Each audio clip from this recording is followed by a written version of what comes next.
Muy buenos días, que el Señor sea con ustedes. Damos gracias a Dios por este inicio de semana, gracias a Dios por este día. Es una bendición que podamos estar en la casa de nuestro Padre Celestial.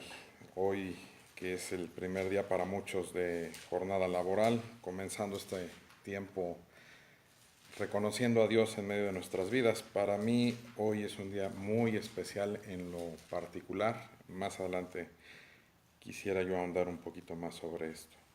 Cierren sus ojos, vamos a orar. Padre, gracias te damos porque hoy nos das esta oportunidad, la bendición de estar en esta tu casa. Señor, gracias porque hoy nos das esta bendición de también recibir de tu palabra. Gracias, Señor, porque contamos y gozamos con la libertad de una nación, Señor, una nación libre en donde podemos, Señor, transitar y venir y declarar que somos cristianos y declarar que somos tus discípulos. Y Señor, en esa intención, como discípulos, hoy queremos estar atentos, recibir lo que tú hoy tienes para nosotros. Y Señor, sabemos que también has tenido a bien guardar y preservar la integridad de nuestro pastor Ricardo Cárdenas. Señor, sabemos que en su corazón y en su anhelo está el poder tener este tiempo junto con nosotros. Señor, te pedimos que tú también le bendigas y seas con él en este tiempo también de recuperación. Gracias, Señor, por su vida y por la vida de su familia. Gracias, Padre, en el nombre de Jesús. Amén.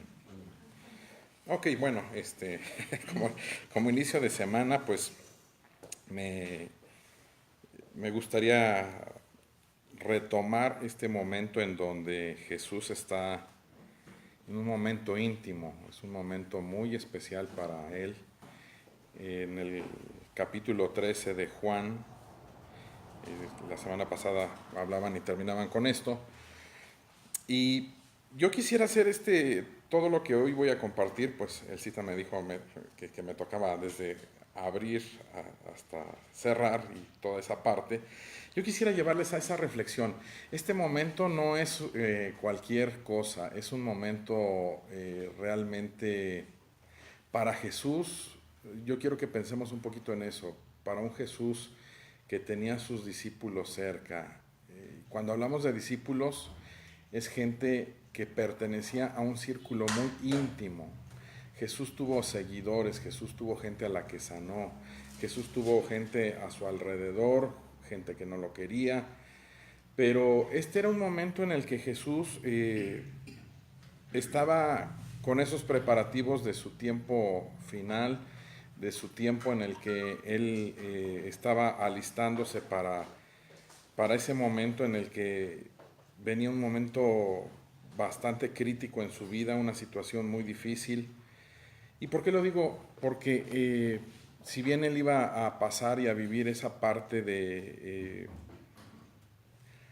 pues de sacrificio como tal, pero sin lugar a dudas sabía que iba a experimentar la parte física de, de, del dolor, pero también el sufrimiento, la parte íntima, la parte interna en donde pues se iba a ver traicionado. ¿Y por quién? No por los soldados, no por los gobernantes romanos, sino por gente muy cercana a él. Y yo quisiera que sobre todo pudiéramos poner en contexto ese pensamiento de lo que pudo haber vivido Jesús. Y comenzamos este capítulo 13 cuando Jesús tiene ese acercamiento hacia sus discípulos, cuando él lava los pies de ellos. Y al día de hoy pues esa práctica se ha entendido como un momento muy, muy personal. Repito, yo quisiera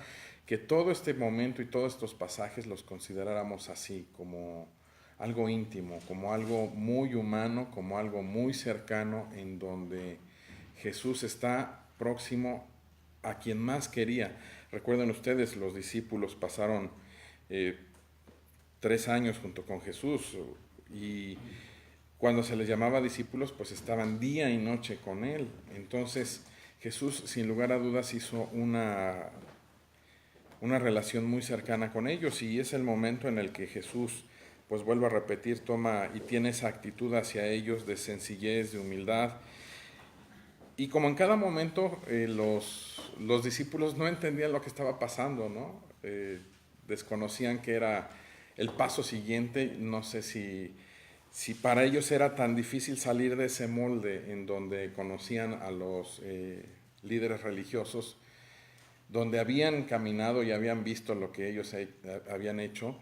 Y ahora que se presentaba Jesús, pues les resultaba muy complicado ver ese salirse de ese molde, ¿no? De esa distancia. Recordemos, pues los líderes religiosos guardaban mucho la cuestión externa, los ritos, y Jesús era muy cercano a su gente, dormía con ellos, comía con ellos, disfrutaba el tiempo junto con ellos. Entonces, cuando Jesús hacía algo, de pronto los tomaba por sorpresa, y creo que sí era la parte espiritual, esa parte del desconocimiento, esa parte de la ceguera espiritual, pero también, repito, a un Jesús tan próximo y tan cercano a su gente que ahora lo vemos cuando se rompe el protocolo, ¿no? Entonces, seguramente era esa parte en donde Jesús rompía el protocolo, y para ellos les era sumamente difícil. No encontramos otro pasaje, otra escritura en donde un líder tomara esta decisión o esta parte de tener esa actitud tan humilde de lavar los pies de los discípulos. Recordemos, en ese tiempo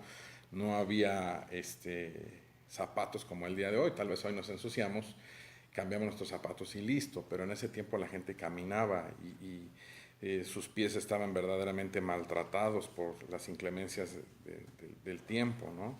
Entonces, es ese momento, y Jesús va preparando toda la escena. ¿Y por qué menciono esto? Porque en el verso 18 habla específicamente y dice, en esta parte, en esta porción, Juan capítulo 13, verso 18, porque ese es el pensamiento que nos va a meter en esta cita que hoy vamos a analizar. Dice: no hablo de todos vosotros, yo sé a quienes he elegido, mas para que se cumpla la escritura, el que come pan conmigo levantó contra mí su calcañar. Y les pido que me acompañen a esta cita que habla así, y esa va a ser la introducción para que entendamos cómo la escritura también está plenamente relacionada. Acompáñenme a Salmos capítulo 41. Salmos capítulo 41, en su verso 9. Salmos capítulo 41, verso 9. Aún el hombre de mi paz, en quien yo confiaba, el que mi pan comía, alzó contra mí el calcañar. Gracias. Yo quisiera llevarles a esta parte en donde nada toma por sorpresa a Dios. Ese va a ser mi preámbulo, mi antecedente, porque lo que vamos a ver a continuación parece ser que se sale fuera de control, ¿no?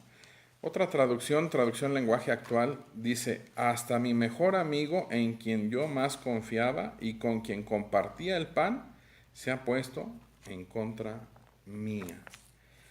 Regresamos a Juan capítulo 13, ahora sí ya comenzamos el análisis y el estudio de este pasaje escritural.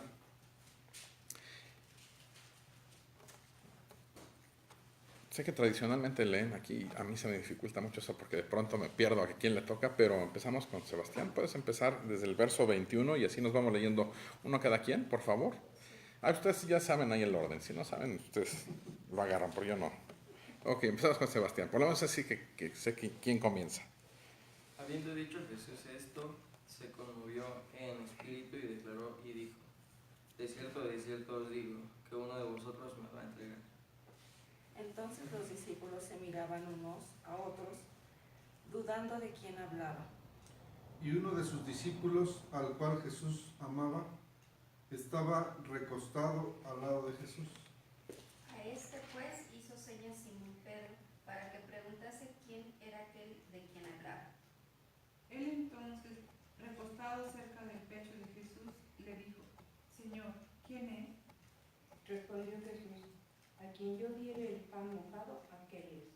Y mojando el pan, lo dio a Judas Iscariote, hijo de Simón.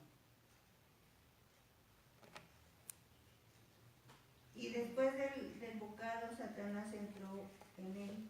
Entonces Jesús dijo, lo que vas a hacer, hazlo más pronto. Pero ninguno de los que estaban a la mesa entendió por qué le dijo esto.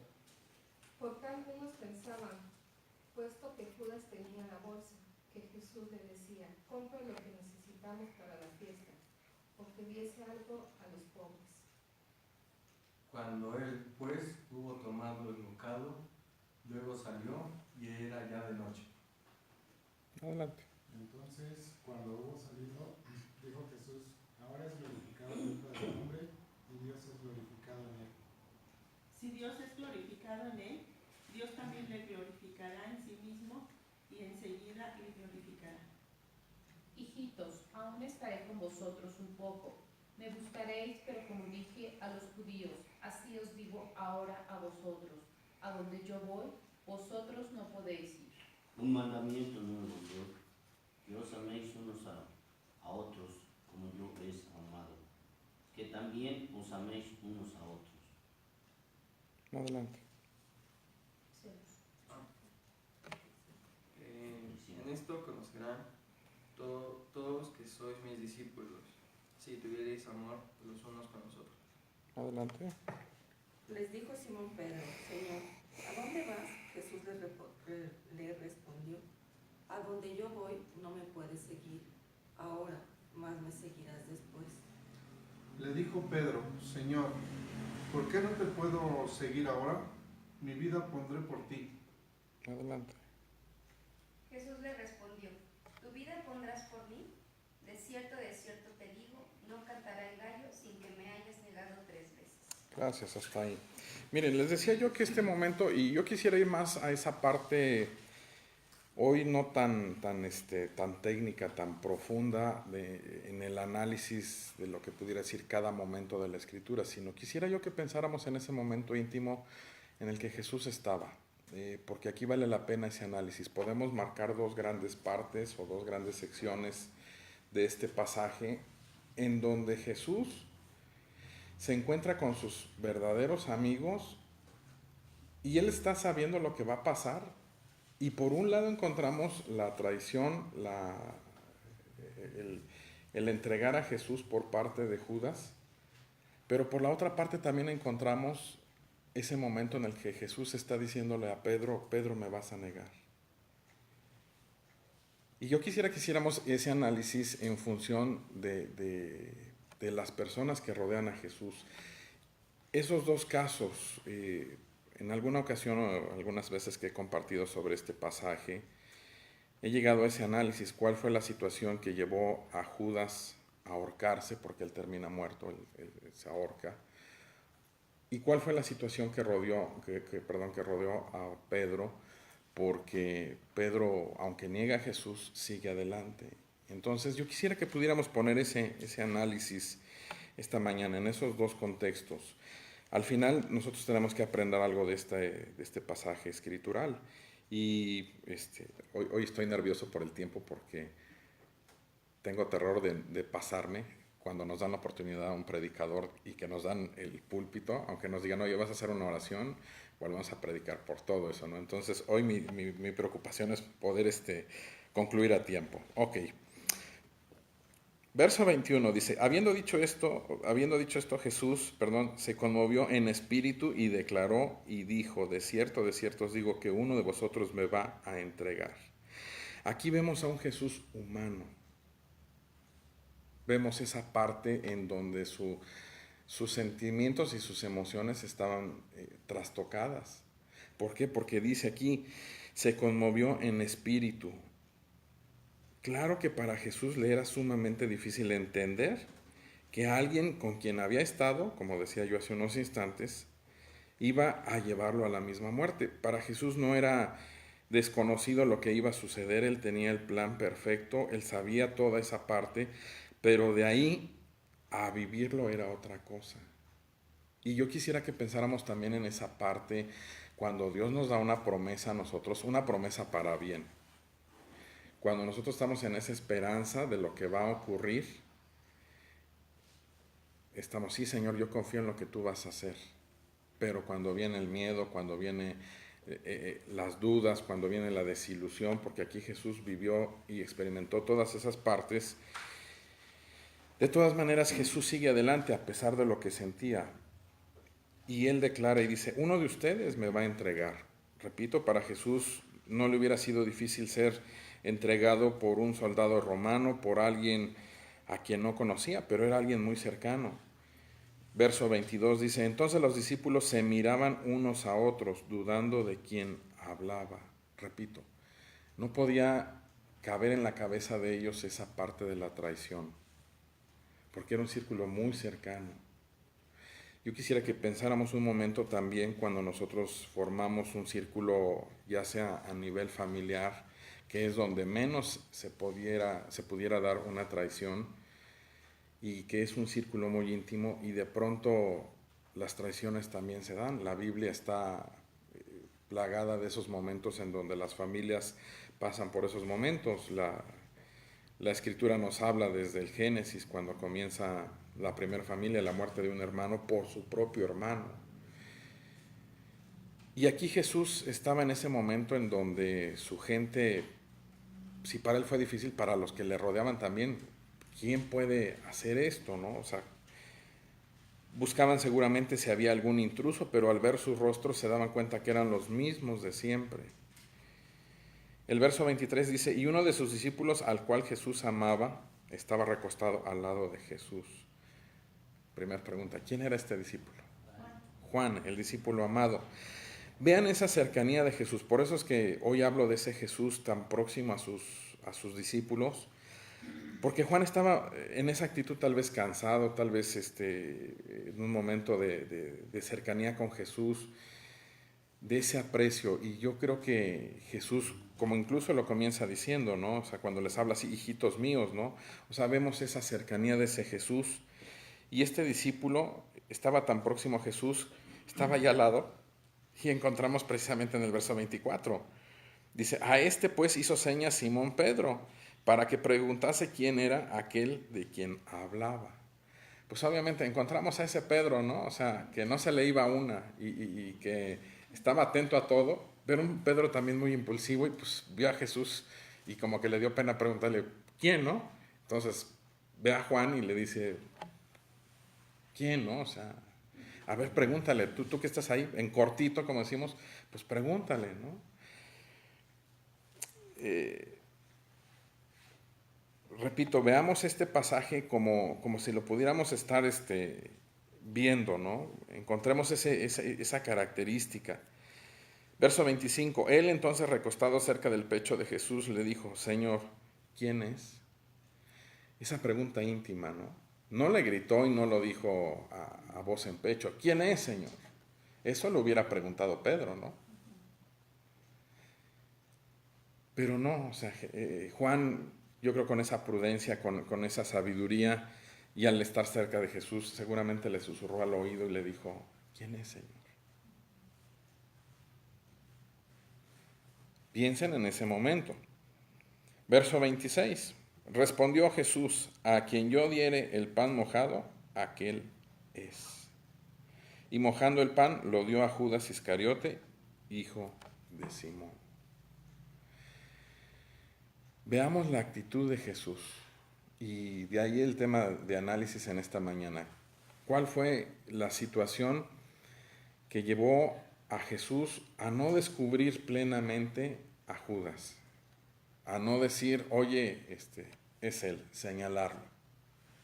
Sino de una manera muy prudente, de una manera muy sabia, un tanto diplomática, pudiera yo decir, le dice, pues a quien yo le dé el pan mojado. Y cuando yo revisaba esta parte, Jesús dice el análisis o los que comentan algo acerca de este pasaje, pues Jesús remoja el pan en alguna especie de salsa. Y cuando digo salsa lo leía yo, y no pensemos como hacemos aquí los mexicanos, cuando nos sirven algo de comer, mientras tal vez o no se nos llenó el tanque o estamos esperando que nos sirvan el siguiente platillo, pues utilizamos pan blanco y lo mojamos en salsa verde o a lo mejor, no sé, Jesús no hizo eso, ¿no? Seguramente utilizó alguna de las preparaciones que se utilizaban en ese tiempo y en ese lugar. Tal vez era algo dulce también y Jesús lo entrega a ese discípulo. Recordemos que en muchos pasajes Jesús hace cosas que a sus seguidores los deja con un signo de interrogación.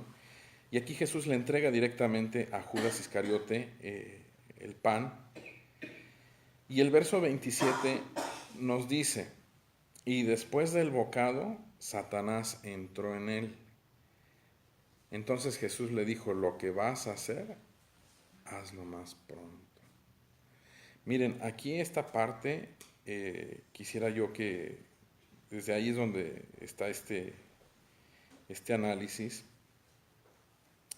porque el mismo Jesús declara y dice en otra escritura, dice, no es lo que entra en el hombre lo que lo contamina, sino lo que sale de él. A título personal, yo tengo la inquietud, ya desde hace tiempo cuando estudié gastronomía, no tuve la necesidad de hacer una tesis como tal, por el programa en el que yo estudié, pero yo tengo la inquietud y lo voy a hacer, no sé de qué manera, pero la Biblia habla y está llena de momentos en donde la comida tiene parte dentro de la vida espiritual y natural del ser humano. La caída del ser humano, del hombre más bien, se da por comer del fruto prohibido. Al final el Apocalipsis cierra con ese otra vez volver a comer de ese fruto o del árbol de la vida, en donde tendremos esa celebración incluso de las bodas del Cordero, y en las bodas también hay comida.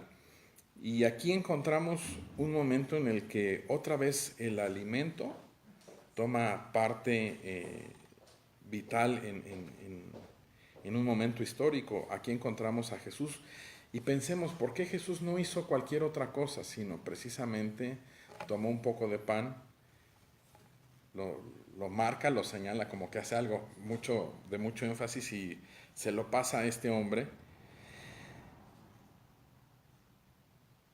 Y es ahí en ese momento en donde dice el verso 27, después del bocado Satanás entró en él.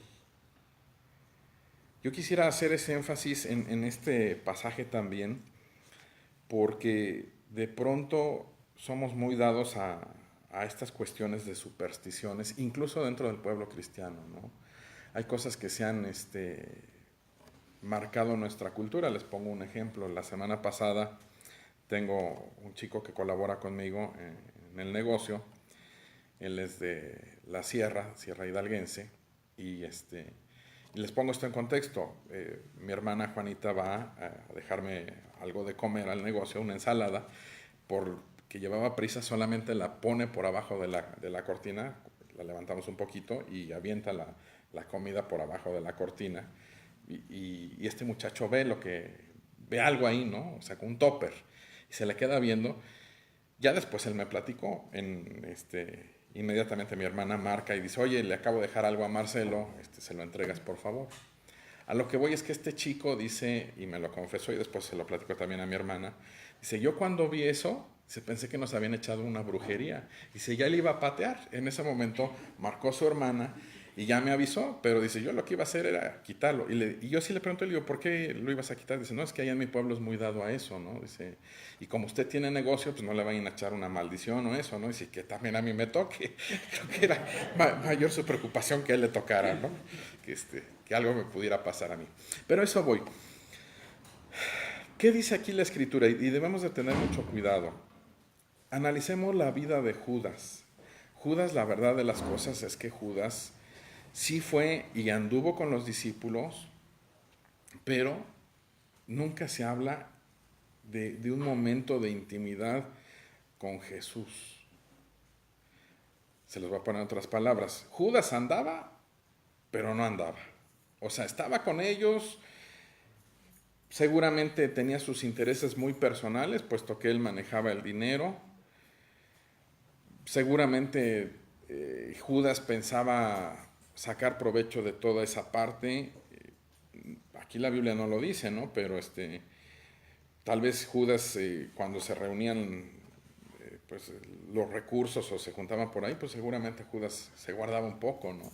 Porque eso estaba en el corazón de Judas. Aclaro este punto cuando dice que Satanás entró en él. ¿Por qué menciono esto? Porque posiblemente Judas, a pesar de estar con Jesús todo ese tiempo y tener una intimidad con Jesús, la verdad es que Judas nunca se convenció de que Jesús era el Hijo de Dios. Recuerden ustedes, en ese tiempo había muchos mesías. Mesías quiere decir Salvador. Y en ese tiempo también lo que buscaba el pueblo de Israel era ser libre de la opresión romana. Y de ahí que Judas andaba pegado con Jesús, porque dijo, seguramente si Jesús es quien dice ser y nos va a quitar la opresión de los romanos, pues al manejar yo los recursos, si en un próximo gobierno se da que Jesús sea el rey, pues ¿quién va a ser el tesorero de la nación? Pues dijo yo mero, ¿no? Entonces de ahí la idea de que Judas nunca tuvo una verdadera conversión, y ahí es donde está lo peligroso. Y yo quisiera hacer ese análisis porque nosotros de pronto somos muy dados a esa parte en donde vemos a alguien y por su apariencia asumimos algo. Y más dentro del pueblo cristiano. De pronto vemos a alguien que trae una Biblia y asumimos que ya es cristiano. Recuerdo el tiempo que viví en Guadalajara, el pastor que tuvo cuidado de mí en ese tiempo, acostumbraba a decir eso de los coches. En los coches los cristianos le ponen ahí el pescadito, ¿no? Y se lo pegan. Y tú no sabes la persona que lo adquiere posteriormente y el pescadito ahí se quedó, ¿no? Y al final de cuentas decía el pastor, dice, pues tú ves el coche, dice, y la verdad es que manejan como barracudas, ¿no? O sea, de cristiano no tiene nada. Y uno asume que porque el coche trae el pescadito, pues ya es un coche cristiano. Y no es así. Aquí Judas estaba en el círculo más íntimo de Jesús y sin embargo él nunca se convirtió. Voy a otro análisis y otro punto doctrinal, para mí sumamente importante. Alguien pudiera decir, pastor, entonces, ¿qué está diciendo? ¿Que a alguien como creyente el diablo puede entrar en él y hacer y llevarlo a esta actitud? Mi posición personal es que no. Cuando viene una persona a Jesucristo, vive una conversión. La Escritura dice, todas las cosas viejas pasaron. Aquí todas son hechas nuevas. La luz no puede habitar junto con las tinieblas. Mi posición personal es, y respecto a este punto, un cristiano que verdaderamente se ha convertido, el diablo sí puede venir y puede oprimir y puede susurrar al oído. Pero siempre la voluntad se respeta. Siempre tenemos la capacidad de decidir. Aquí incluso el mismo Judas tuvo la posibilidad de decidir no hacer eso. Diferente a alguien que no tiene a Jesucristo en su corazón. En un dicho muy mexicano, Juan entra como en su casa. El diablo sí puede entrar y tomar la voluntad de esa persona. Más adelante, al final, quisiera yo escuchar sus dudas o sus comentarios respecto a este punto, porque puede ser muy controversial. Sigo diciendo, porque les decía, yo quiero ponerlo en dos grandes apartados este pasaje. Uno, la vida de Judas, y el otro también, no olvidemos, a Pedro.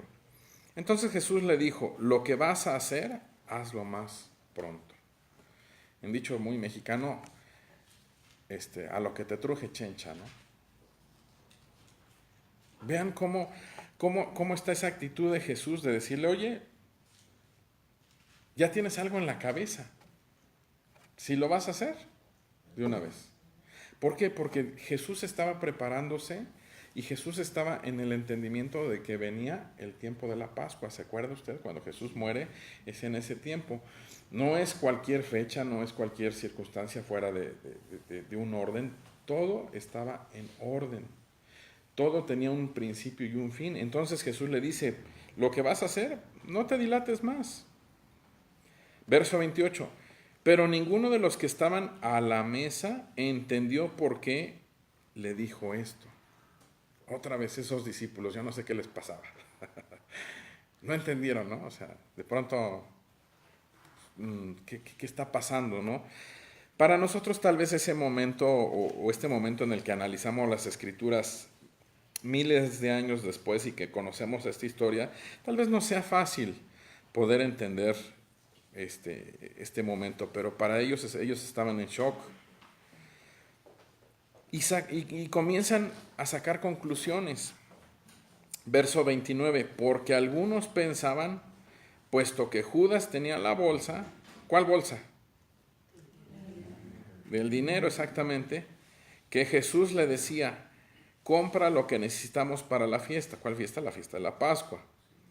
O que diese algo a los pobres. Cuando él pues hubo tomado el bocado, luego salió y ya era de noche. El análisis aquí en este pasaje es que los discípulos no entendieron, pensaban que se refería, como él manejaba los recursos, creían que Jesús le estaba diciendo, oye, prepárate para esta celebración que viene, porque para cualquier celebración se necesita dinero. Y dice, compra lo que necesitamos para la fiesta. O da algo a los pobres. Y ahí también vuelvo a pensar un poquito en la actitud de Judas, ¿no? Cuando se le daba a los pobres, yo no sé si Jesús decía, dale 100, y Judas, pues Jesús no le iba a estar contando las monedas, ¿no? A lo mejor Judas decía, pues, 100 es mucho, yo le voy a dar 50. Y los otros 50, pues bueno, pues yo también soy pobre, ¿no? Y va para mi bolsillo, ¿no? Me llama la atención la actitud de Judas porque dice, cuando él pues hubo tomado el bocado, o sea, aún sabiendo lo que iba a hacer, no se fue sin alimento, ¿no? Se echó el bocado. ¿Y cuántas veces nosotros nos sorprendemos de gente que hace ciertas cosas y nosotros decimos, oye, pero si todavía hizo esto, aquello y lo otro, ¿no? Y todavía se sirvió más, ¿no? O sea, cuando vemos a alguien que tiene una mala actitud, dicen, oye, pero si no estaba invitado a la fiesta y fue el que se sirvió más y todavía se llevó, ¿no? O sea, ¿cuántas veces nosotros hemos quedado sorprendidos, ¿no? Por esa actitud. Él come ese bocado, repito, el bocado como tal o lo que él comió no tenía ningún contexto espiritual, o sea, el diablo no iba dentro de ese bocado. Quiero ser específico en eso, no lo dije hace unos instantes. No había algo de superstición en lo que él estaba comiendo, por eso el diablo entró en él. Simplemente fue el momento, simplemente fue la circunstancia. Dice, luego salió y ya era de noche. Aquí encontramos a ese Judas moviéndose tal vez en lo que él mejor sabía hacer, en la clandestinidad, en lo oscuro. ¿Y cuántos arreglos efectivamente no se hacen en la oscuridad? No a la luz pública, sino Judas va y hace algo a escondidas. La misma Escritura también nos dice que los hijos de las tinieblas son más sagaces que los hijos de luz, en ciertas cosas, en ciertas situaciones como esta, en hacer tranza. A mí me sorprende cómo está la creatividad de los narcotraficantes para poder llevar su producto a otras fronteras, a otros lugares, de una manera tan ingeniosa que usted y yo nunca se nos hubiese ocurrido. Aquí Judas hace esto, casualmente era de noche, se mueve en las tinieblas y hace esta parte. Más adelante vamos a ver todo este proceso de Jesús en donde Él es llevado a la cruz. Y repito, para Dios nada de esto estaba fuera de control. Todo estaba en un plan perfecto. Ahora, esta parte es la primera en donde vemos a Jesús siendo traicionado por uno de ellos, de sus muy cercanos colaboradores. ¿Y por qué Jesús específicamente, justo en este momento, tiene la brillante idea de Jesús de decir: un nuevo mandamiento les doy? Jesús pudo haber hablado de 1000 cosas, pero Jesús va a algo específico. Verso 31. Entonces, cuando hubo salido, dijo Jesús: ahora es glorificado el Hijo del Hombre y Dios es glorificado en él. Vean, ahora ya que salió el diablo, se queda con los realmente discípulos y dice: si Dios es glorificado en él, Dios también se glorificará en sí mismo y enseguida le glorificará. O sea, está hablando de lo que él estaba haciendo, que no lo estaba haciendo de una manera independiente, sino que él estaba en perfecta comunión con su Padre, y hablaba de esa reciprocidad.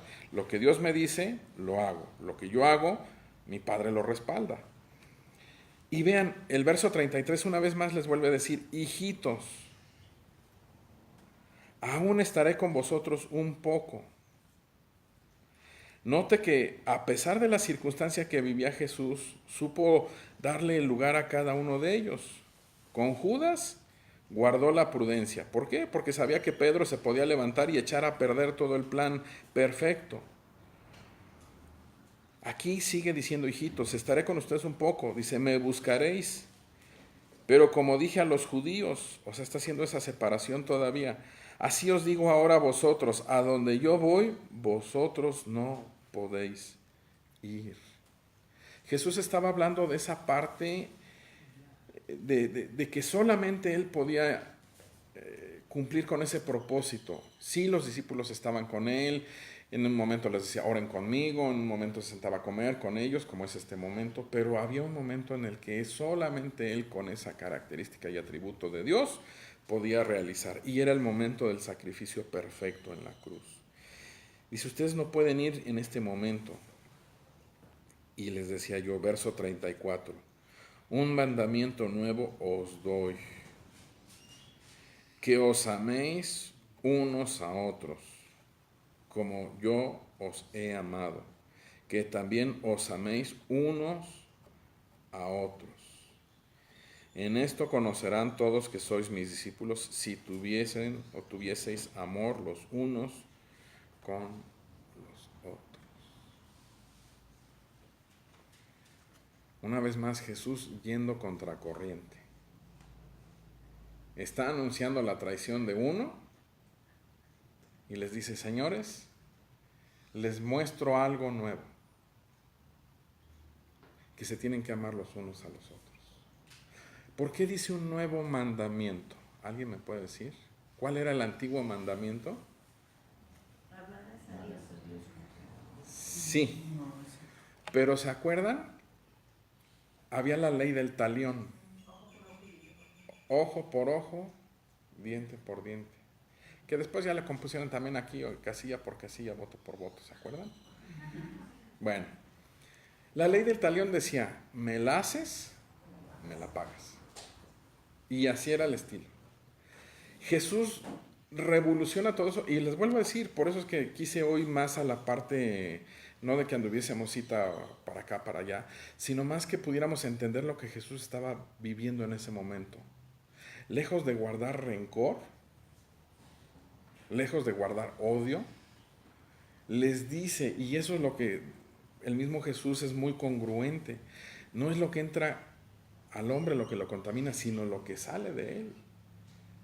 Jesús había comido lo natural, pero sacó lo espiritual y les dijo: señores, aquí hay un nuevo mandamiento, que se amen los unos a los otros. Y les vuelvo a decir, ¿en qué momento lo dice Jesús? En el momento en el que alguien le había jugado sucio, no cuando las cosas iban bien. Nos deja una gran enseñanza Jesús aquí, ¿no? A pesar de las traiciones, tienes que amar a tu prójimo. Ojo, no quiere decir que andes con él. Aquí Judas ya se había ido y Jesús se queda con su círculo cercano y les dice, señores, a pesar de lo que ustedes no entendieron y de lo que viene, ámense los unos a los otros. Y sigue diciendo, dice, en esto conocerán todos los que sois, verso 35, en esto conocerán todos que sois mis discípulos, si tuviesen amor los unos con los otros. Ojo, porque no dice cuando traigas una Biblia, cuando traigas el pescadito en el carro, cuando oigas a Marcos Witt, sino cuando sale de ti tu verdadera esencia, lo que tú manifiestas. Y para acabar, bueno, la Biblia, como hoy la conocemos, ha sido seccionada en capítulos y en versos. Esto es toda una historia y aquí bien han tenido marcar un alto en un capítulo. Termina estos versos con un subtítulo y dice, Jesús anuncia la negación de Pedro. Verso 36. Le dijo Simón Pedro, Señor, ¿a dónde vas? Jesús le respondió, a donde yo voy, no me puedes seguir ahora, mas me seguirás después. Le dijo Pedro, Señor, ¿por qué no te puedo seguir ahora? Mi vida pondré por ti. Jesús le respondió, ¿tu vida pondrás por mí? De cierto te digo, no cantará el gallo sin que me hayas negado 3 veces. Vuelvo a pensar en ese Jesús.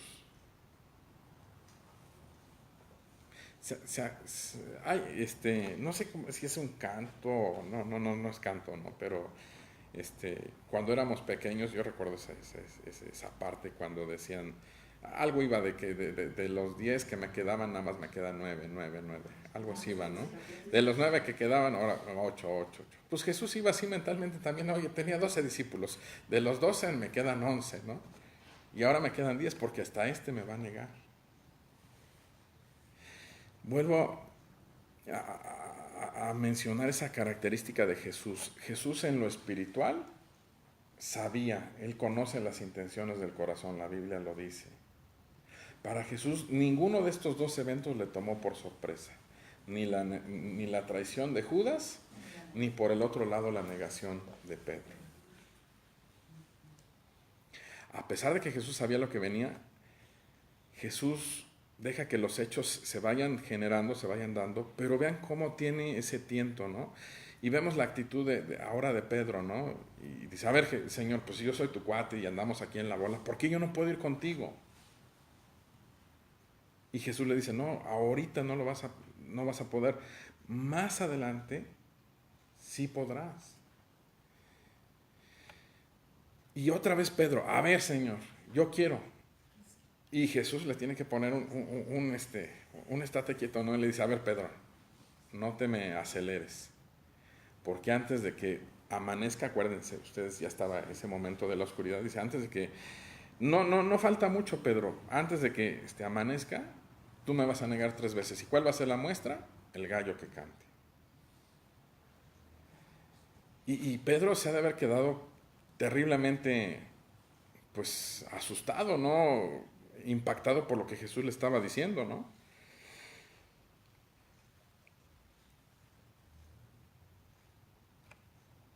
¿Por qué Jesús tiene esta aproximación a estos 2 personajes y a ninguno de los 2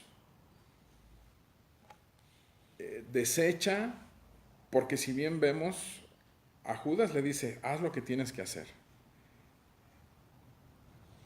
Con Pedro también le dice, Pedro, viene esto, pero tampoco vemos cómo lo limita. En otro pasaje escritural, en esa intención de Pedro, también le dice Jesús, Pedro, el enemigo ha pedido tu alma para zarandearte, mas yo he rogado al Padre para que tu fe no falte, y una vez vuelto, confirmes a tus hermanos.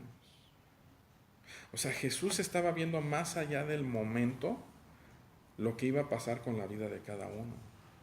Y cierro este momento, sí me dio tiempo, Cierro este momento y les llevo a esta conclusión. ¿Cuál fue la actitud de Judas en donde termina ahorcado? ¿Y cuál es la actitud de Pedro?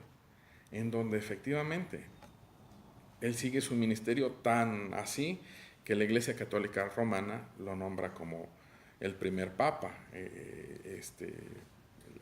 La parte en donde la continuación de la Iglesia sigue por Pedro, ¿no? Cierro con esto. Creo que desde mi punto personal de vista, creo que Judas nunca se perdonó esa traición. Creo que Judas nunca pudo entender esa parte y por eso él mismo decide quitarse la vida. No es Dios quien se la quita, es él mismo quien se la quita. Pedro entiende ese momento, entiende esa traición también, pero Pedro se perdona a sí mismo y dice, la regué, me equivoqué. Pero Pedro sigue adelante.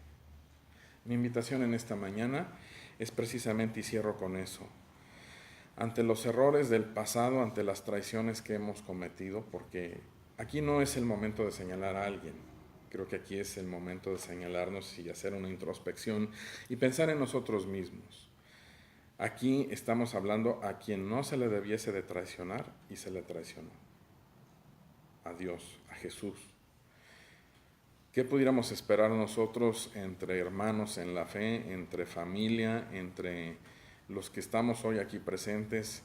¿Pudiéramos ser hoy sobrevivientes de una traición por otra persona? ¿O pudiéramos haber sido nosotros mismos con desconocimiento de las Escrituras o incluso sabiendo bien lo que hacíamos?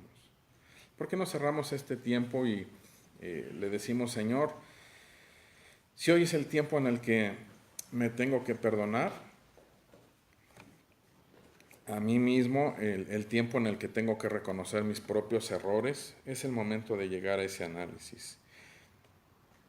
Cerremos nuestros ojos. Padre, gracias te damos por este tiempo. Gracias, Señor, porque hoy en este pasaje hemos visto diferentes actitudes, hemos visto diferentes circunstancias en donde dos personajes tuvieron un momento difícil, un momento complicado, un momento de vida, pero Señor, tú fuiste y tuviste un trato especial, a pesar de la dificultad de la circunstancia, tuviste un trato especial con cada uno de ellos. Señor, Judas no se pudo perdonar esa traición, y bien es cierto, como también lo declara tu Escritura, que el diablo ha venido a robar, matar y a destruir, y es padre de mentira. Judas creyó esa mentira hasta el último instante de su vida y por eso él decidió quitarse la vida. Sin embargo, Pedro, ese hombre impulsivo, ese hombre temperamental, en un momento de reflexión, en un momento íntimo también contigo, Señor, llegó al entendimiento de que tenía que seguir adelante en su ministerio. Y terminó esa obra que tú le mandaste hacer, porque vemos que después de eso Pedro fue usado de una manera grandiosa y cumplió el propósito por el que tú le habías llamado discípulo. Señor, enséñanos a ser verdaderos discípulos ante las dificultades y los retos de la vida. Permítenos ser, como lo dice aquí, verdaderamente tus seguidores y que el mundo pueda ver ese amor que hay entre nosotros, no cuando las cosas van bien, sino cuando las cosas van mal. Gracias, Señor, en el nombre de Jesús. Amén. Ok, sigue, él cita las preguntas, ¿sí? O comentarios, ¿verdad? Preguntas, dudas o inquietudes. Examen. Ahorita les voy a compartir un chocolate. Les van a decir, qué mala onda el pastor, se está echando un chocolate. Los que tienen que salir, les voy a poner aquí la bolsita. Si no los estoy acusando, ustedes no están. Ahí voy a la bolsita de los chocolates. Y ahorita les digo por qué son los chocolates. No siempre los voy a traer, si no van a decir, oiga, que comparta diario el pastor, ¿no? Ok, ¿qué comentarios tienen o qué inquietudes tienen?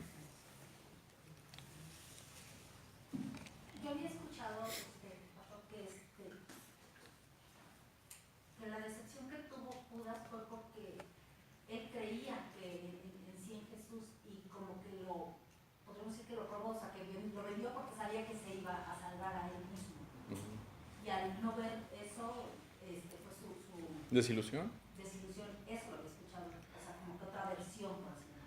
Sí, puede ser correcto, Elisa. Esa aproximación también puede ser cierta. O sea, de pronto, decía yo, ver al Mesías como el que iba... Porque acuérdense, a Jesús también lo conocían como hijo de David. Y cuando David tuvo su momento histórico, él conformó la nación y derrocó a todos los pueblos vecinos, ¿no? O sea, fue un conquistador y fue quien integró lo que en ese momento llegó a ser Israel. Cuando a Jesús lo conocen como hijo de David, pues también querían que fuese ese libertador, ese hombre que peleara contra el imperio romano. Y cuando de pronto lo ven muerto, dicen, pues efectivamente lo que estás diciendo, ¿qué pasó? O sea, se supone que este iba a salvarnos y lo mataron. Entonces, es una aproximación correcta también esa, Elisa. Gracias. ¿Algo más? Sin embargo, es enfático, la escritura lo dice, ¿no? Y en otras versiones lo checaba también, cuando dice, sin embargo, Satanás entró en su corazón. ¿No? O sea, es también, entró en su corazón, es decir, abrigó el momento de la maldad,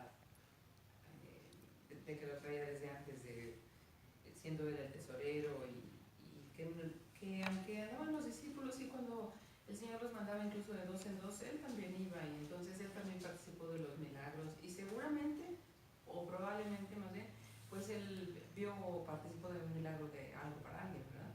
Pero en ese momento, pues, se da, creo yo, la realización para lo cual él fue creado, para ese momento fue creado también, ¿no? Así es. ¿Verdad? Entonces, pues, vaya a hacer lo que le toca hacer.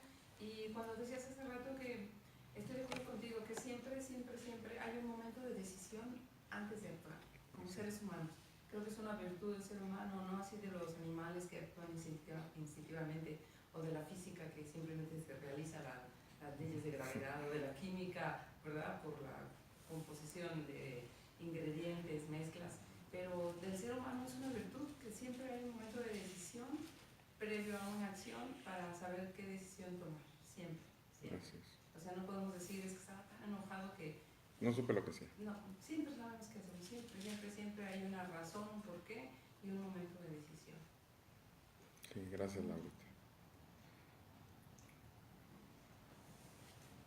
A mí me llama la atención cómo les dice que con quien moje el pan, pero realmente no comentan entre ellos, ni detectan quién es, no entran en ese momento de acusar, solo ven que se va y piensan que es algún encomienda.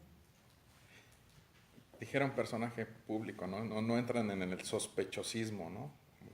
No digo quién, pero así lo dice. Sí, adelante, cita. No, sí, era eso nada más. Él cita como alguien que también cocina y que además lo hace muy bien. ¿Cuál sería la idea de la salsa en la que Jesús... como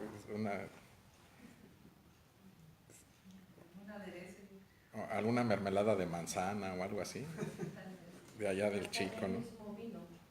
Pudiera ser también, ¿no?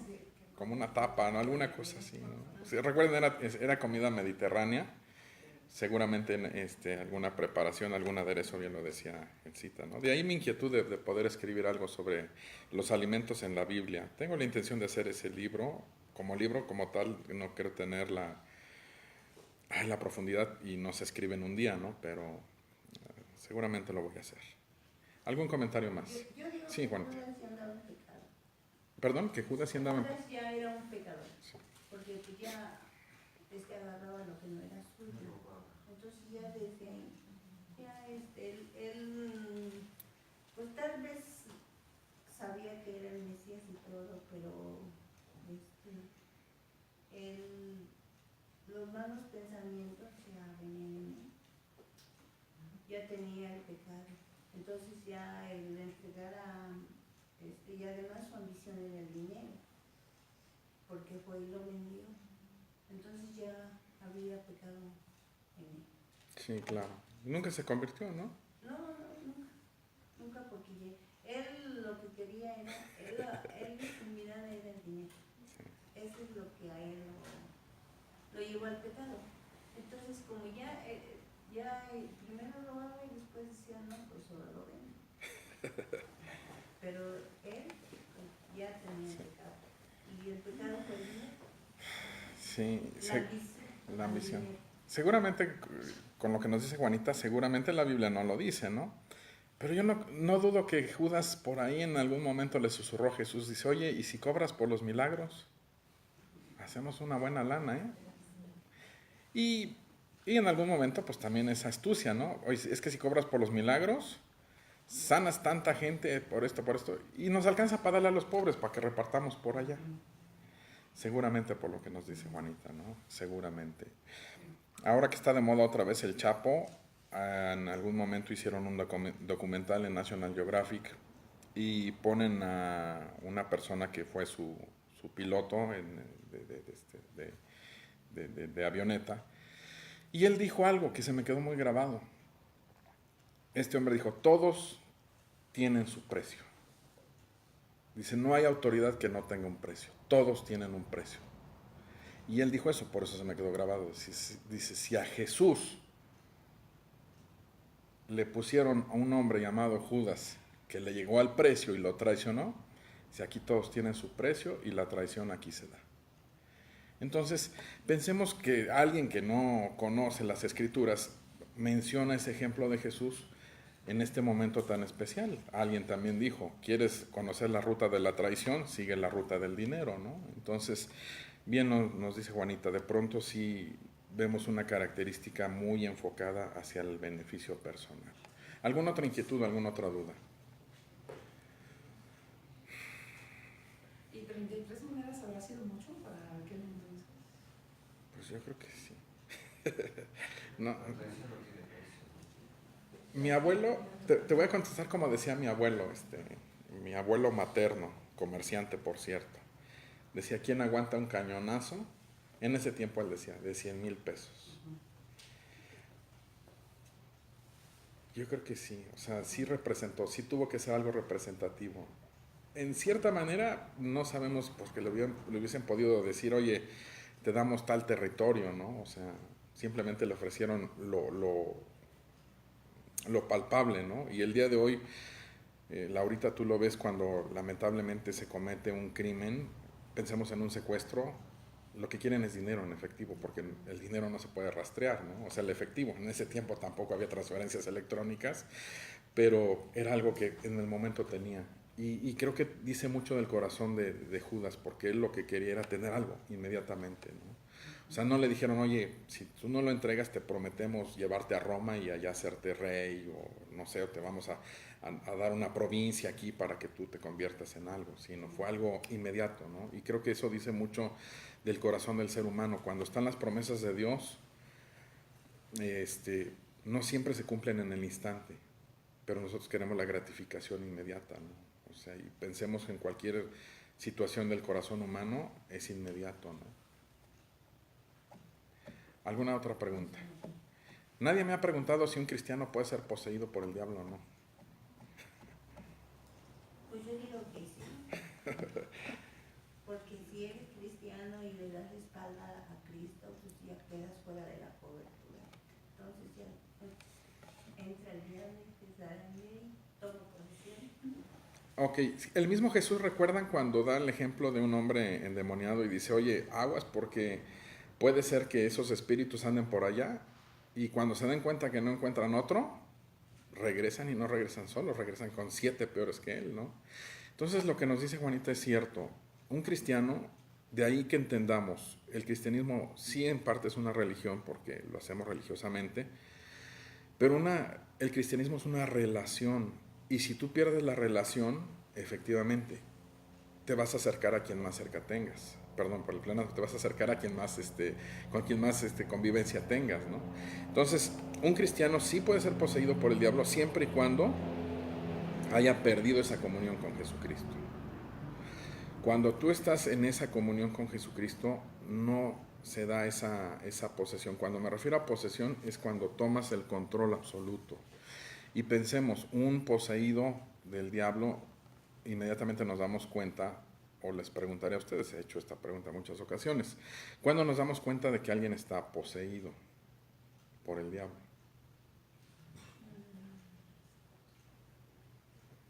Como en las películas cuando se avienta y hace sonidos guturales y espuma y todo eso. Cuando relaciona con Dios puede ser una buena señal esa. Cuando tú les hablas de Cristo o les hablas de la Biblia, se van. También esa puede ser una señal.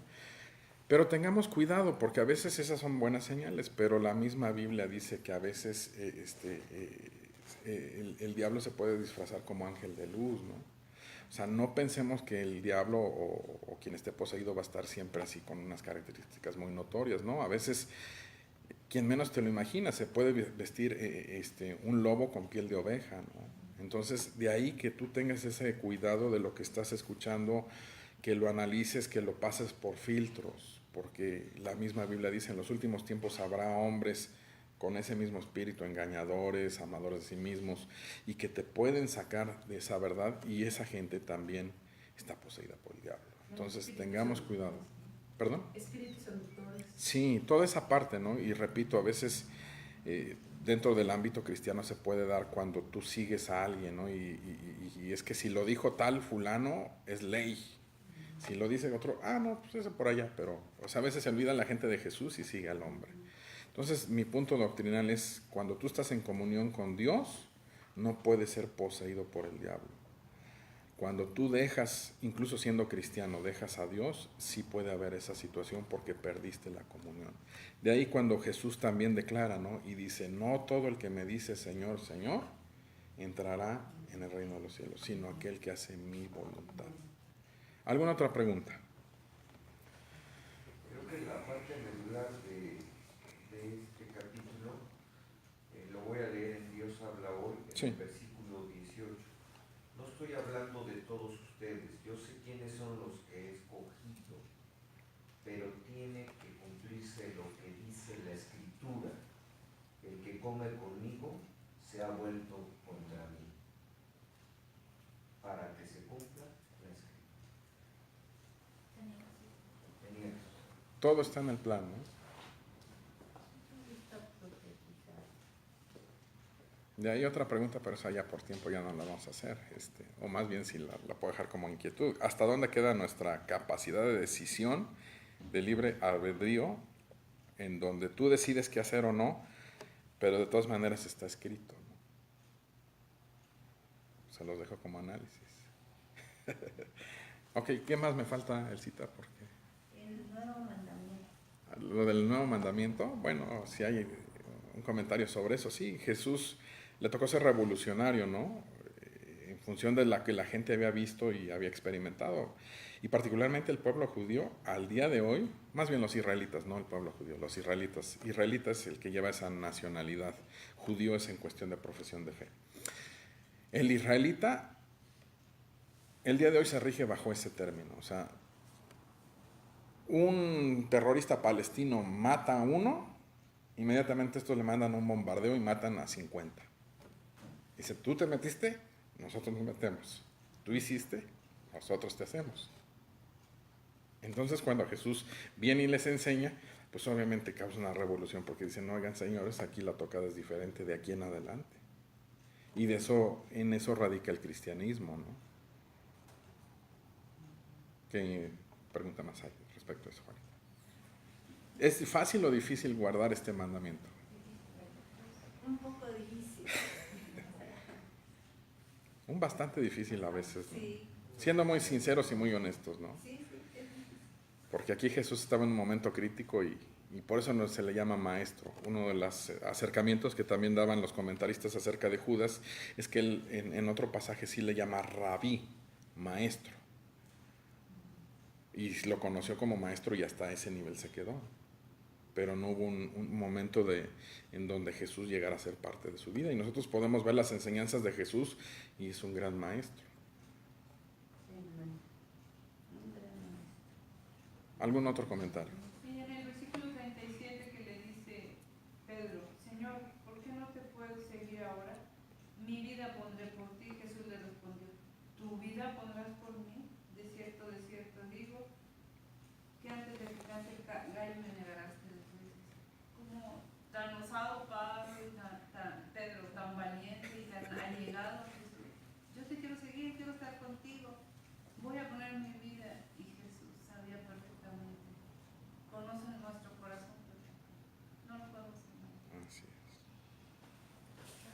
Fíjate que yo pienso lo fuerte que son las emociones en el ser humano, lo tremendo, que nos regimos más por emociones que por razón, ¿no? Él aparentemente en su razón estaba decidido a hacerlo, a dar su vida por él, pero cuando la emoción llega, el miedo llegó a Pedro, fue capaz de negarlo 3 veces, porque en las veces que lo negó fue por miedo a que él muriera, cuando la mujer en la casa lo reconoció y dijo, tú no eres con Jesús. No, y entonces así se van dando esos, ahí lo veremos después, ¿no? Pero fue por temor. Después de todo creo que también, como decimos, finalmente tenía que ser así, ¿no? Para protegerlo, para proteger su vida y poder continuar con el plan y hacer todo lo que hizo en lo posterior, ¿verdad? Pero el temor, el miedo, es algo tremendo en el ser humano. Sí, claro. Para salvaguardar la vida incluso, ¿no? Es cierto. ¿Algo más? ¿No? Sigue orar. Es que hoy no traje mi acordeón. Tengo mi acordeón cuando se me da esta responsabilidad, pero no lo encontré. Oramos. Oramos para terminar y después cerramos ya cada quien las peticiones. Ok, oramos. Ok. Bueno, damos gracias a Dios por este estudio, a título personal, porque ya en unos instantes pues cada quien podrá salir. Hoy traje chocolates, hoy para mí es una fecha significativa. Hace un año me operaron, fue cuando me diagnosticaron cáncer de vejiga y específicamente hoy hace un año me operaron. Entonces, hoy por eso quise tomar este tiempo de venir a agradecer a Dios. Dios ya me regaló un año de vida. No sé cuántos Dios me dé más, pero al menos hoy mi situación y mi historia es diferente.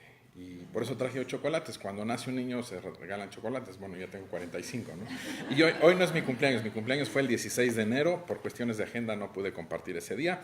Pero hoy con mucho gusto y agradezco a Dios este momento tan especial y agradezco porque Dios me da la oportunidad de estar con ustedes compartiendo la palabra y pues que Dios haga en mí. Cerramos este tiempo. Padre, gracias porque hoy nos das la oportunidad, la bendición de poder estar en esta tu casa. Señor, llevamos a este análisis de este pasaje escritural, Señor, llevamos a este momento en donde efectivamente vemos actitudes, vemos situaciones de personajes, de hombres, de seres humanos. Y tu palabra dice que nosotros somos esas vasijas de barro con cuestiones permeables, con cuestiones de fracturas, con cuestiones muy terrenales. Pero tu misma escritura también dice que somos esas vasijas llevando dentro de nosotros algo precioso.